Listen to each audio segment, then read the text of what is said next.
Welcome back, everyone, to another episode of the Leadership Void podcast. I'm Enrique with my co-host Vince to bring you the best in our veteran, military spouse, and first responder community.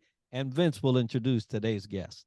Hey, thanks, Enrique. You know what? This is Mental Health Awareness Month. And guess what? We have a superstar on board on our virtual platform, Dr. Kathy Platoni. Yes, she is the chief psychologist who is also a Dayton SWAT psychologist and editor of Combat Stress magazine from the Dayton, Ohio area. Guess what? Kathy, thank you for being here. Let's start off and tell us, Dr. Platoni, a little bit about you.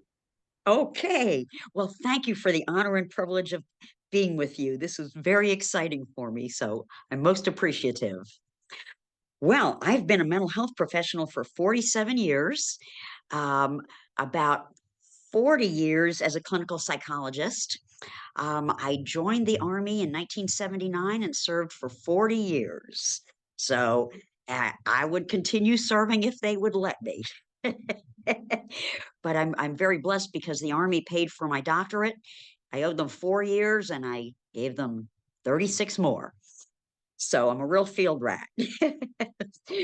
But I have a private practice in Centerville, Ohio, where I primarily see first responders, including dispatchers, because they too are first responders, veterans, and chronic pain patients. But right now I'm primarily catering to police officers and firefighter paramedics.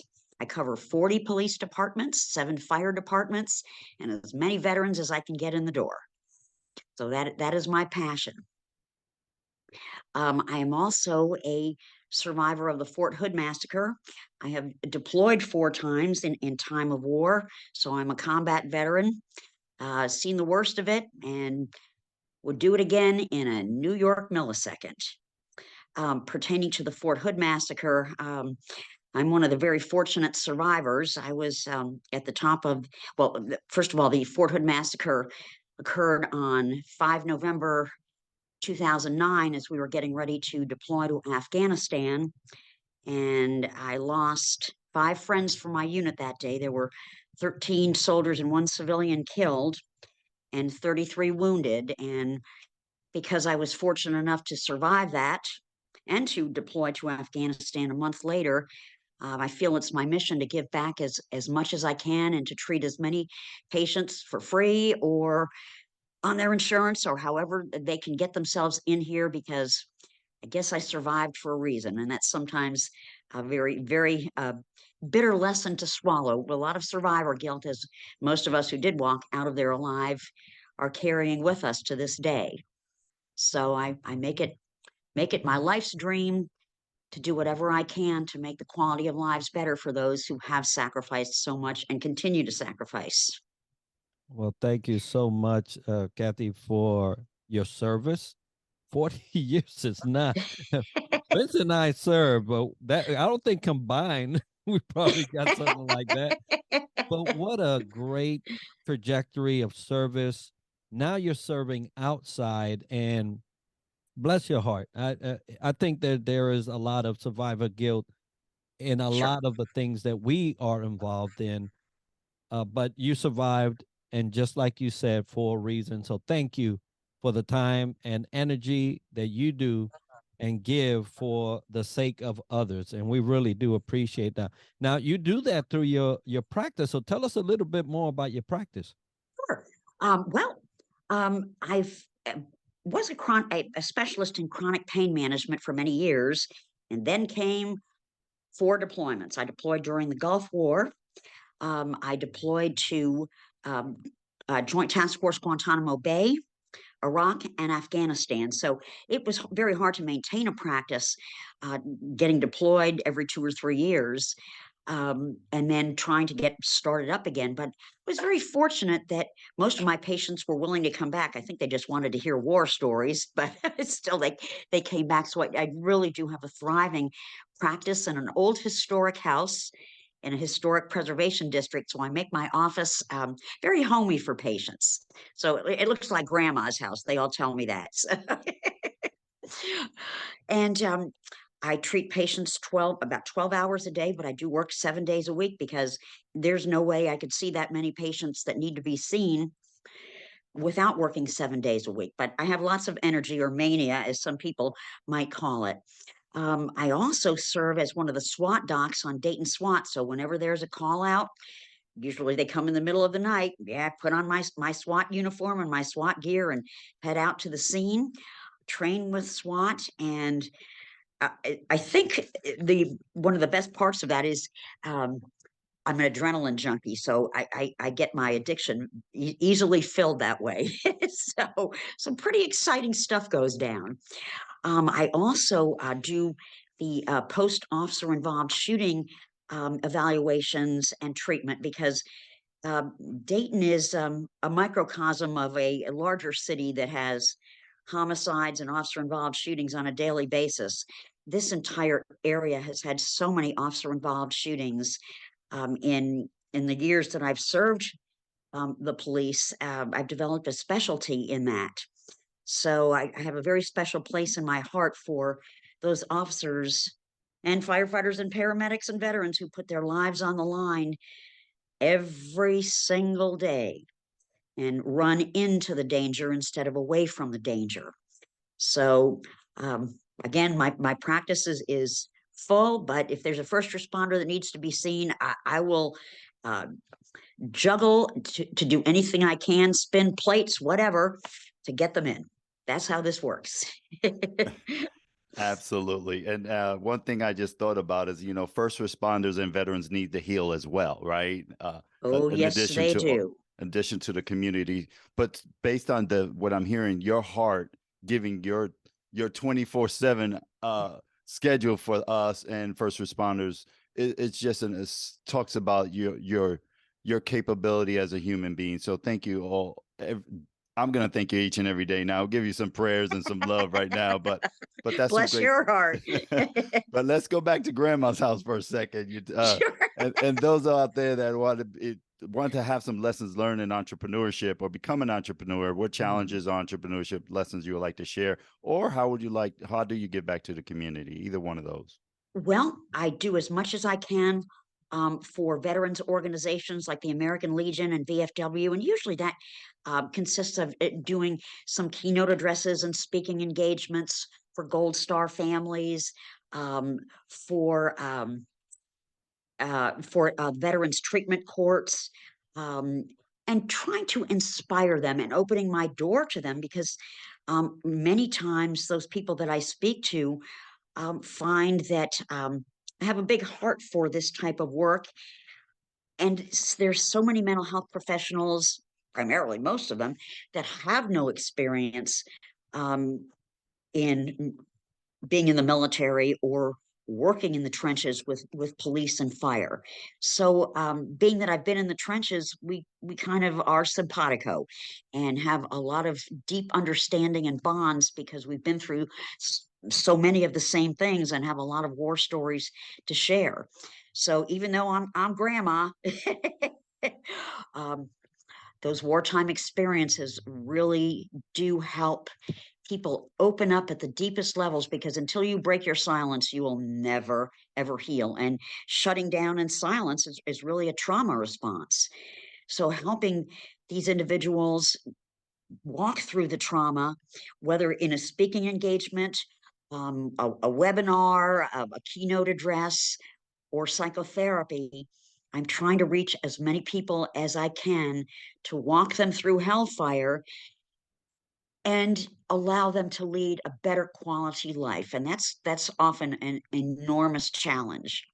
Some of the other challenges of entrepreneurship are dealing with insurance companies. Um, right now, I've whittled myself down to just a few insurance companies, so that I can serve the most people, primarily Medicare, because there are many disabled people on my caseload and some elderly veterans as well, and Medicaid. So people that aren't necessarily employed can come in here and be seen, or I'll see them for free. That's just how this works. But the challenge of trying to build a practice with insurance, third party payers, And trying to get paid on authorized claims is probably one of the most difficult things that I've had to deal with in the years I've been with private practice. So it was bare bones for many years, and learning how to manage my time so that I could see as many people as possible. I was never very good with time management, but when you're this busy, it forces you to learn how real fast. So, um, and trying to make sure that when I am out of state or out of town for a speaking engagement, making sure that there is something in place if a patient has an emergency or there's an officer involved shooting. I've uh, become close to having to cancel speaking engagements because officer involved shootings never happen at a good time. One of the last ones was right before I had 3 major surgeries, so I had to make sure there was something in place while I was out recovering. So those are the primary challenges. Well, And it trying to seems get patients to remember their appointments. That's another one.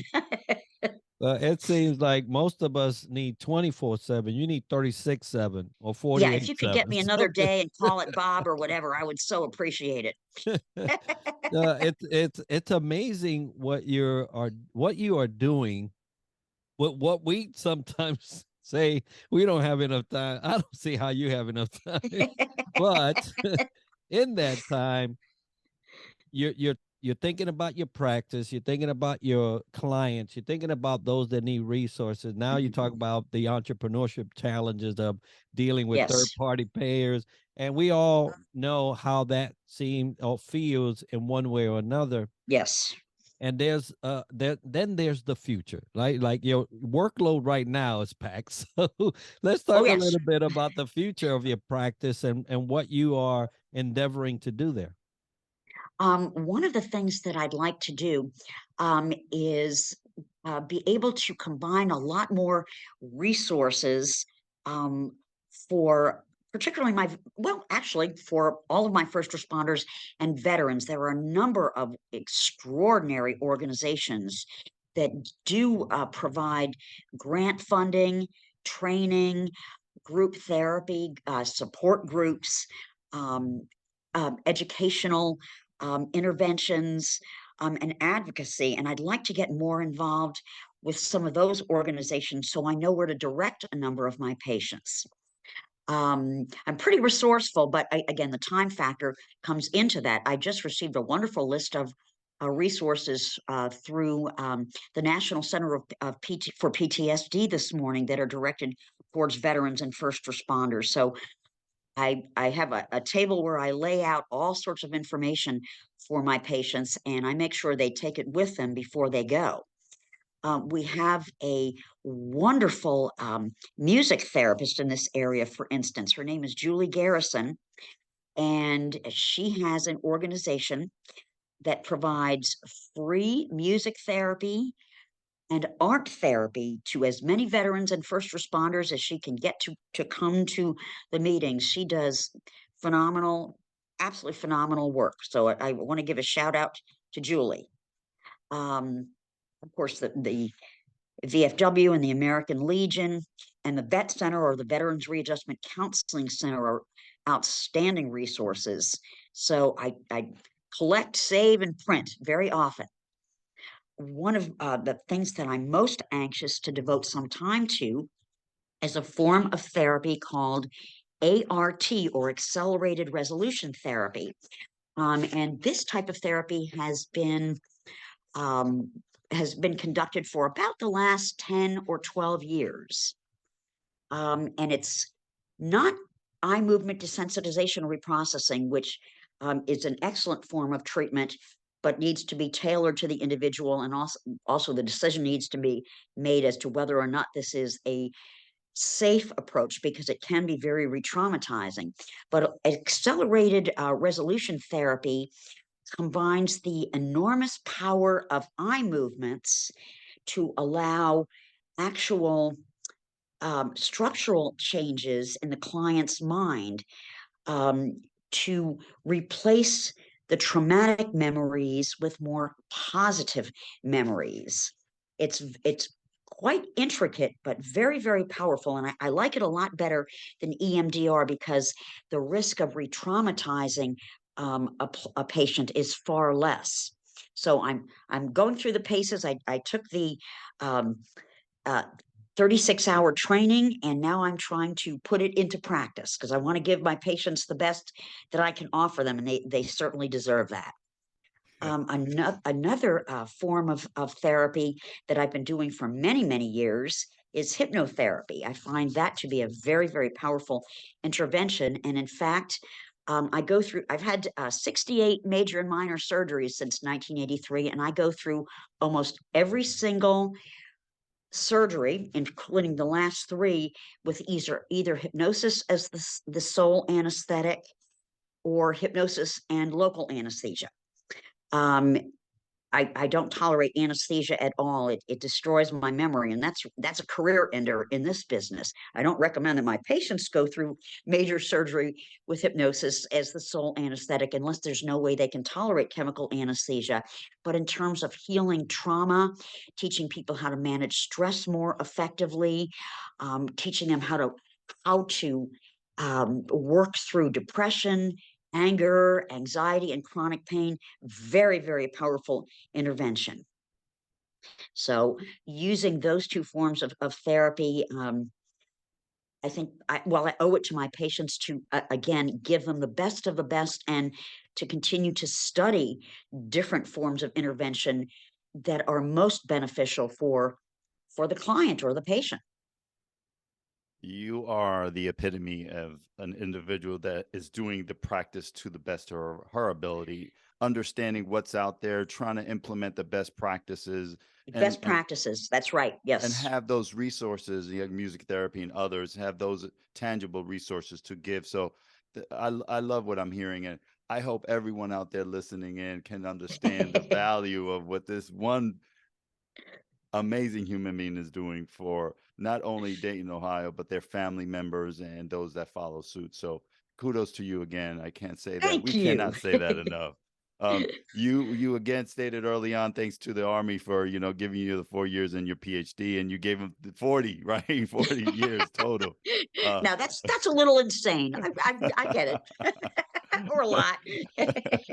No, but obviously, you speaking from the heart, speaking as an experience, a person that has the wisdom, and that can definitely people gravitate to you based on your experience. So that's amazing. So I already heard things you do to sharpen your skill set. 36 hours of getting that certification under your belt. Is there anything else you do to thrive to help you in your professional life? Well, there's something else unusual that I do for patients that have difficulty confronting their fears.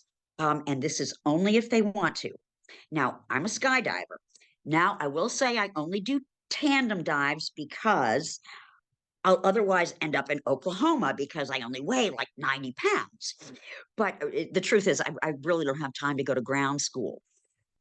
But as confronting their fears and finding a thrill of a lifetime, and in addition, letting go of that fear, because as you're doing that free fall, it is amazing from a psychological perspective how much tension and anguish and angst and anxiety just falls off of you. And then when you open the chute, it is the most peaceful feeling I've ever experienced in my life. It is for me, it's the ultimate stress management. Most people are smart enough not to jump out of a perfectly good airplane, like my Air Force husband, who would, in a million years, wouldn't think of doing that.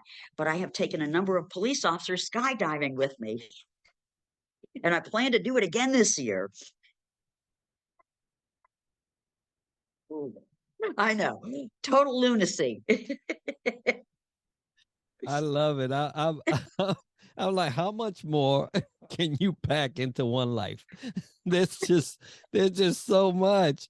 And who would have thought, right? If you want to do away with fear, jump out of a plane. Jump out of a plane. There, you won't be scared of anything again after that.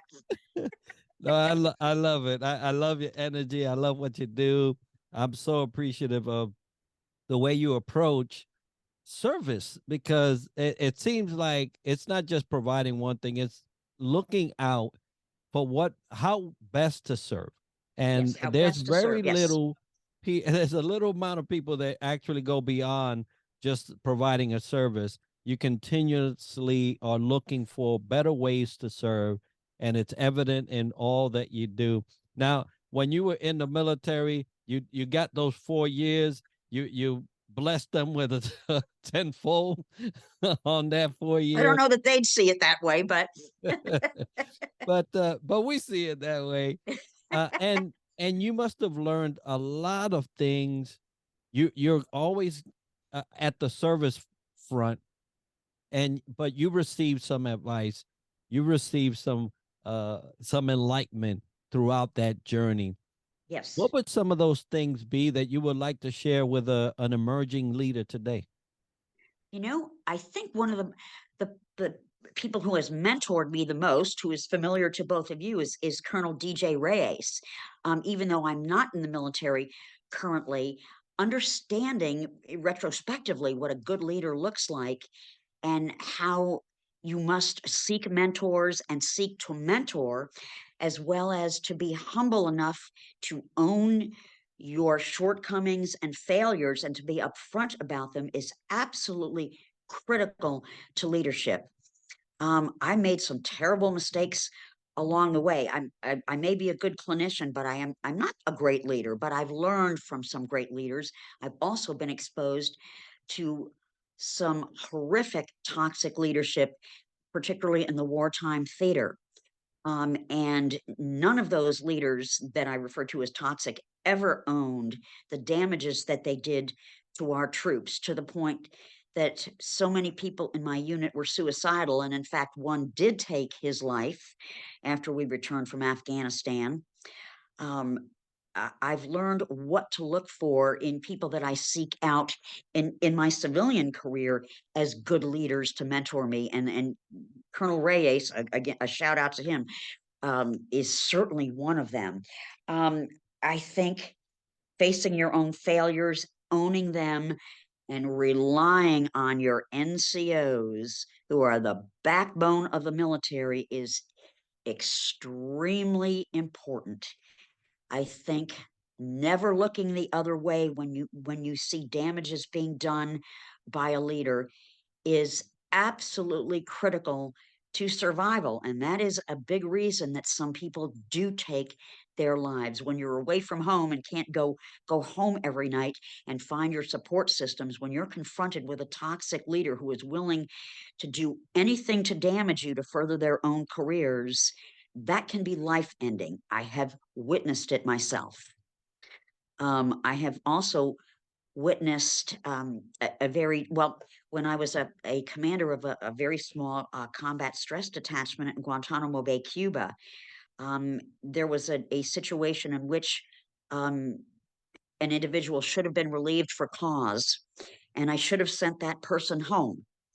And I never did. She was ultimately promoted, became a high-ranking officer, was sent to Iraq.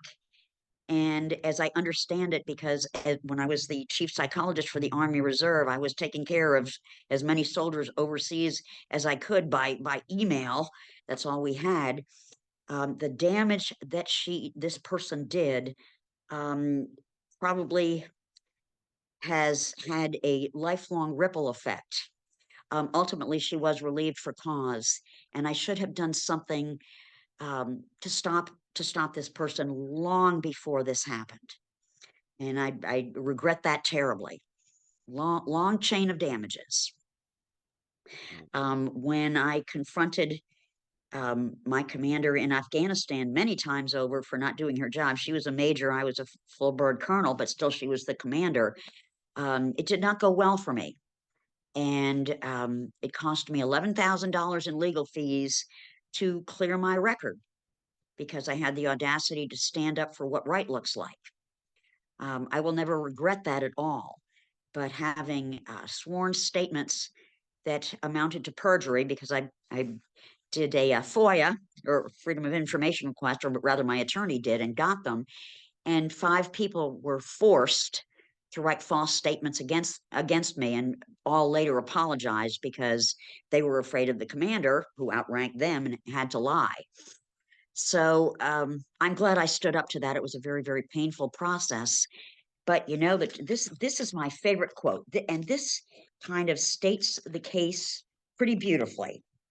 The only thing necessary for the triumph of evil is for good men and women to do nothing. Well, that's not me. And at my rank, I felt it was my responsibility to do that. So for me, there was a happy ending. I can sleep at night because I did the right thing. It was very costly, but nevertheless, it was the right thing. I think Absolutely. there's a real leadership void going on in the military right now. I don't think we have to look very far past the Navy's recruiting video to understand that.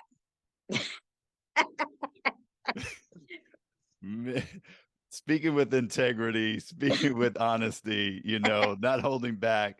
A lot of great advice here, owning your shortcomings, owning your failures, finding a mentor, as DJ Reyes, as we have had him on the podcast as well. Yes.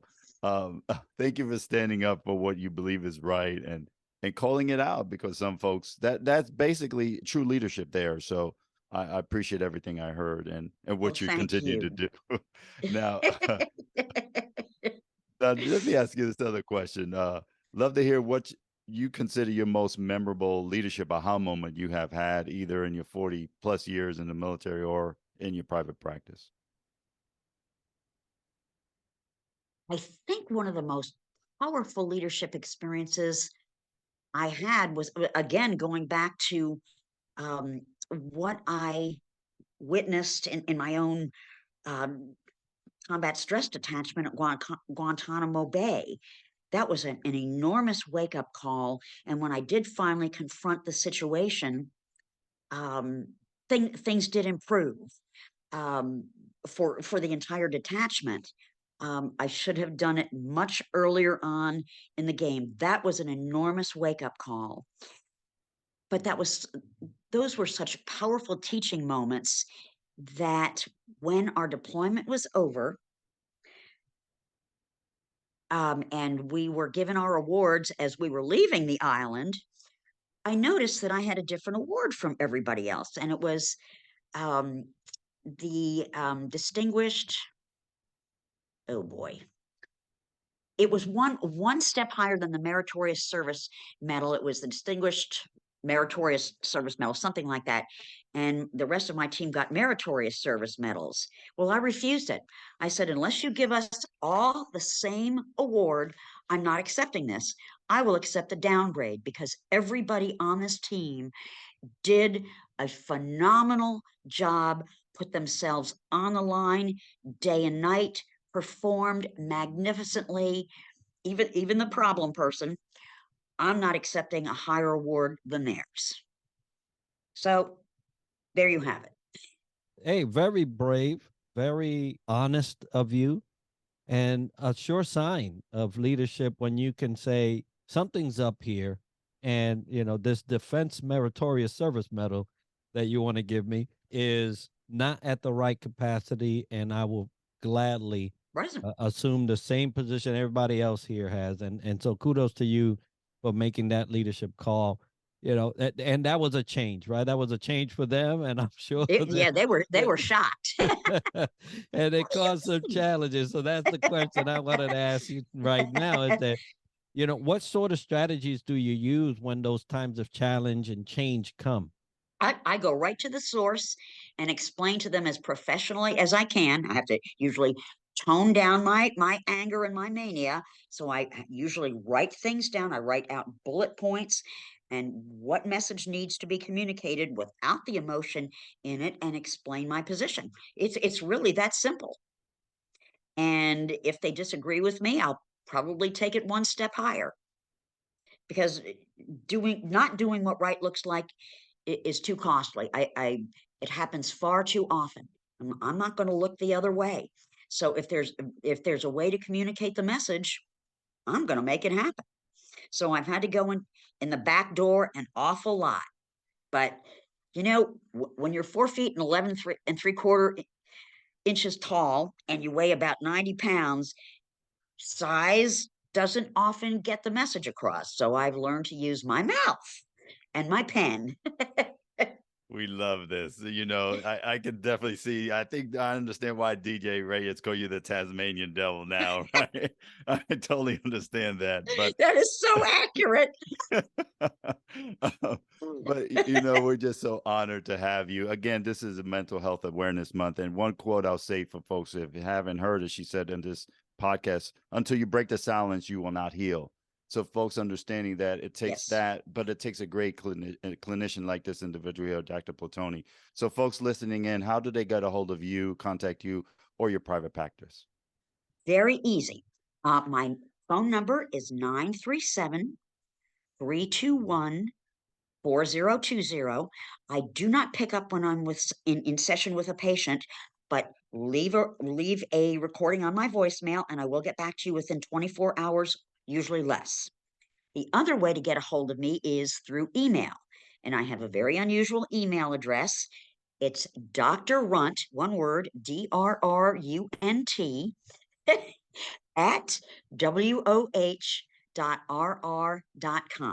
We're going to put that as part of the show notes and video, so you can get a hold of Dr. Platoni and her great services if you need them. If you need to contact us at the Leadership Void Podcast, theleadershipvoid@gmail.com is where you'll send that correspondence. If you would like to see a guest or a topic covered dealing with leadership so that me and Vince can consider that, send it to that email and we will do so. And absolutely.